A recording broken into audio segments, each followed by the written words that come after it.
Welcome to Gomathi's kitchen. நம்ம இன்றைக்கி பார்க்க போகிறது இன்ஸ்டண்ட்டாக கோதுமை தோசை எப்படி செய்யலாம் அப்படிங்கிறதான் பார்க்க போகிறோம். இந்த தோசையோட தேங்காய் சட்னி, பூண்டு துவையல் அதோட வச்சு சாப்பிட்டா நல்லாயிருக்கும். நார்மலாக கோதுமை தோசை அப்படின்னாலே வேணான்னு சொல்லுவாங்க நம்ம வீட்டில். அவங்களுக்கு இந்த மாதிரி மொறு மொறுன்னு நீங்கள் செஞ்சு கொடுங்க. திரும்ப திரும்ப நீங்கள் செய்வீங்க. அந்த அளவுக்கு டேஸ்ட்டாக இருக்கும்.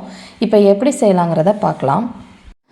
கோமதிஸ் கிச்சனை சப்ஸ்கிரைப் பண்ணாதவங்க சப்ஸ்கிரைப் பட்டனை ப்ரெஸ் பண்ணுங்கள். உடனுக்குடனே அப்டேட் வேணும்னா பக்கத்தில் இருக்க பெல் பட்டனை மறக்காமல் ப்ரெஸ் பண்ணிக்கோங்க. இப்போ மாவு செய்கிறதுக்கு ஒரு பாத்திரத்தில் 1/2 கப் அளவுக்கு கோதுமை மாவு எடுத்துக்கோங்க. 1/2 கப் அளவுக்கு அரிசி மாவு.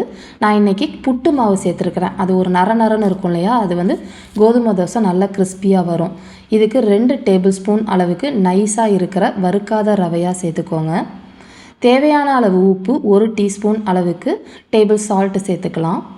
ஒரு 1/2 டீஸ்பூன் அளவுக்கு சீரகம் சேர்த்துக்கோங்க. 1/2 டீஸ்பூன் அளவுக்கு முழு மிளகாய் சேர்த்துருக்கிறேன். விருப்பப்பட்டால் நீங்கள் தட்டி கூட சேர்த்துக்கலாம், ரொம்ப நல்லாயிருக்கும். முதல்ல இது எல்லாத்தையுமே நல்லா கலந்துக்கலாம். கலந்ததுக்கு அப்புறமா நம்ம தண்ணி ஊற்றி நம்ம மாவு செய்ய ஆரம்பிக்கலாம்.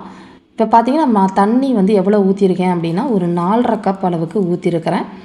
இது எந்த மாவு கன்சிஸ்டன்சியில் இருக்கணும் அப்படின்னா தோசை மாவு கன்சிஸ்டன்சிக்கு நல்லா கலந்து எடுத்து வச்சுக்கோங்க. இதிலையே பொடியாக நறுக்கின கருவேப்பிலையை போட்டுக்கலாம். இதில் 2 டேபிள் ஸ்பூன் அளவுக்கு தயிர் சேர்த்துருக்கிறேன். தயிர் ரொம்ப புளிக்கக்கூடாது, அதோட டேஸ்ட் நல்லா இருக்காது. 2 டேபிள் ஸ்பூன் அளவுக்கு தயிர் புளிக்காத தயிராக சேர்த்துக்கலாம். இது எல்லாத்தையுமே நல்லா கலந்துட்டு இப்போ நான் இதில் வெங்காயமோ பச்சை மிளகாவோ எதுவும் சேர்க்கலை. வெறும் ஒரு 1/2 டீஸ்பூன் அளவுக்கு நான் இஞ்சி மட்டும் சேர்த்துருக்கிறேன். அதாவது பொடியாக நறுக்கின இஞ்சி. உங்களுக்கு விருப்பப்பட்டால் பச்சை மிளகாய் அதே மாதிரி வெங்காயம் சேர்த்து பண்ணால் டேஸ்ட் ரொம்பவே நல்லாயிருக்கும். பார்த்திங்கன்னா மாவு இப்போ இந்த கன்சிஸ்டன்சியில் இருக்குது. ஒரு 10 நிமிஷம் ஊறினதுக்கப்புறம் மாவு திக்காயிடுச்சு அப்படின்னா நம்ம தேவையான அளவு கொஞ்சம் தண்ணி கூட ஊற்றிக்கலாம். 15 நிமிஷம் கழித்து நான் தோசை ஊற்ற ஆரம்பிக்கிறேன். மாவோட கன்சிஸ்டன்சி இப்படி இருக்கணும். இப்படி இல்லை அப்படின்னா உங்களுக்கு கிறிஸ்பியாக இருக்காது. அதனால் தேவைப்பட்டால் தண்ணி சேர்த்துக்கலாம். இந்த தோசை கல் நல்லா சூடாயிடணும். சூடானதுக்கு அப்புறமா தான் நம்ம ஊற்றணும்.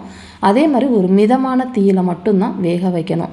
நம்ம தேவையான அளவு எண்ணெய், நெய், வெண்ணெய் எது வேணால் சேர்த்துக்கலாம்.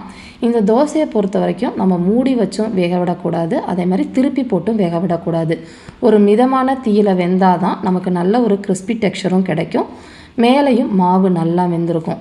இப்போ பார்த்திங்கன்னா நல்ல ஒரு கோல்டன் கலரில் கிறிஸ்பியாக வந்துருச்சு. இதை அப்படியே நம்ம மடக்கி சர்வ் பண்ணிட வேண்டியது தான். இப்போ அடுத்த தோசை அதை விட முறுமுறுன்னு வந்திருக்குது. உங்களுக்கு பார்த்தாலே தெரியும். இதே மாதிரி அளவுகளோடு நீங்கள் கோதுமை தோசையை நீங்களும் செஞ்சு பாருங்கள். செஞ்சு பார்த்துட்டு எப்படி இருக்குங்கிறத கமெண்ட் பண்ணுங்கள். வீடியோ பிடிச்சிருந்துச்சு அப்படின்னா லைக் பண்ணுங்கள், ஷேர் பண்ணுங்கள். மறக்காமல் சேனலை சப்ஸ்கிரைப் பண்ணி வச்சுக்கோங்க. தேங்க்ஸ் ஃபார் வாட்சிங்.